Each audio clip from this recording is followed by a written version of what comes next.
privilege to be here with all of you.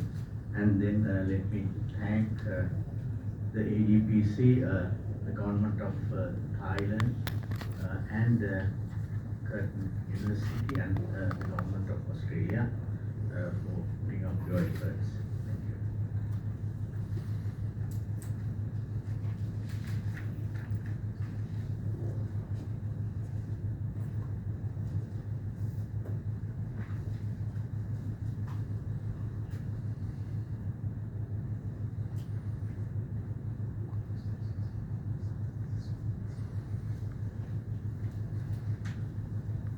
As you can see, Sri Lanka is a low emitting country. Per capita is just 1.02 tons, and global cumulative contribution is just 0.03%.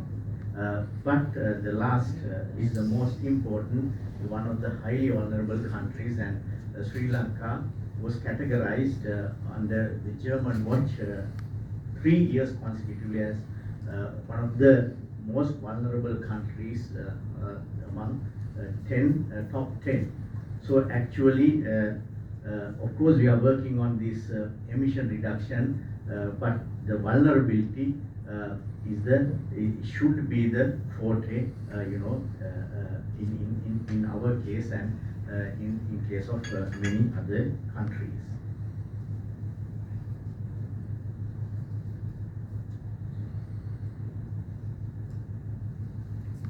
Okay, we have 3 climatic zones, the wet, intermediate and dry.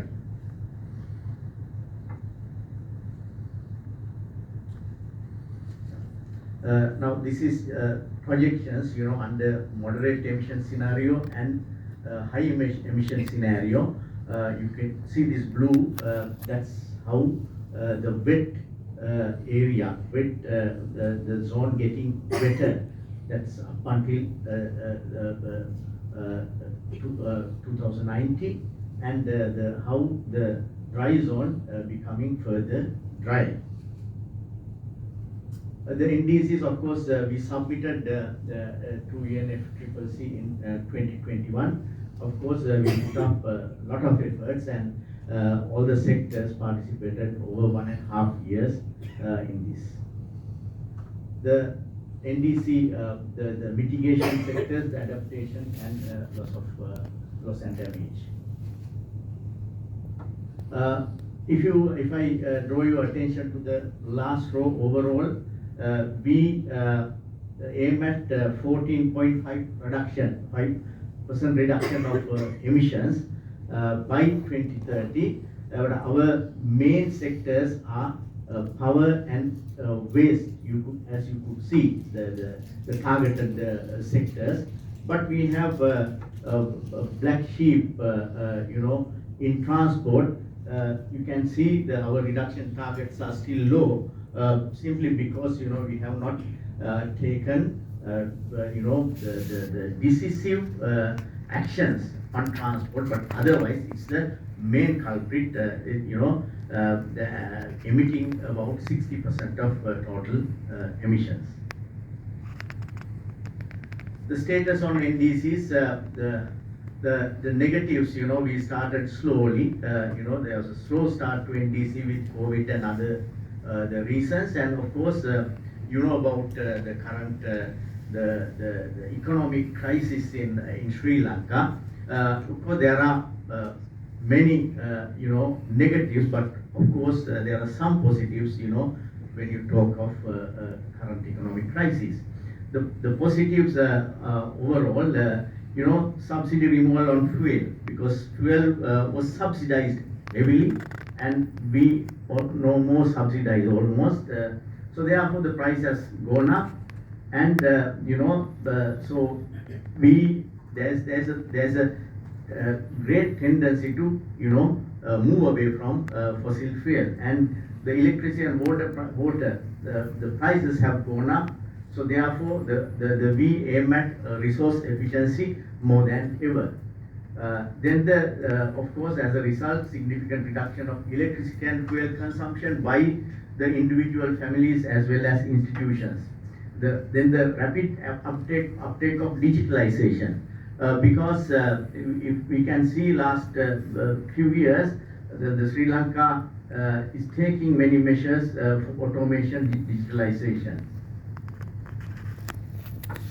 The achievements is just a list of achievements, the energy sector and industry sector leading, but of course other sectors are somewhat, basically lagging behind. You can see some, good renewable energy plants have come up, and also in industry sector we are working significantly. And this is about, once again, the energy. You can see if you take share of renewable energy from 2015 to 2021, you can see it's going up, and it is now stands at 19%, right? And you could see this basically comes from solar, wind. The trend is on solar and wind, of course. Hydro, of course, already saturated, almost saturated, because basically historically Sri Lanka had been a renewable energy country because of hydropower, but later with industrialization and other these things, we have moved away from renewable energy very much, but now we are actually coming back. So you could see the difference. The total gross generation is at 16,716. You could see just 1,000 increase from 2020, and that 1,000 has come from renewable energy. And this is the illustration of the same. So you could see how the renewable being increased. And these are just projects in pipeline, good projects in renewable energy, just to show you. And adaptation, as I said, this should be the forte, and based on the NAP that we have devised from 2016 to 2025, we are doing some work. You could see the work that we are undertaking, but of course it is insignificant when you take as a country. And these are the adaptation projects now ongoing, and there are some projects in pipeline. And gaps and challenges, the issues related to COVID, and then delays in securing external support, the means of implementation, the technology, capacity building, and finance, and then cumbersome procedure in accessing climate finance. Of course, the other speakers also touched upon this. I think this is a major issue with regard to countries like us, and implication of economic crisis. I would say Sri Lanka, we can also say, having a moonshine economy, we have been drinking scotch, right? So, but then once again, there are bad implications, but then we have been pushed to wall, and now actually we try to come up, and even the public start realizing what went wrong, and how to come up in the future. So thank you very much.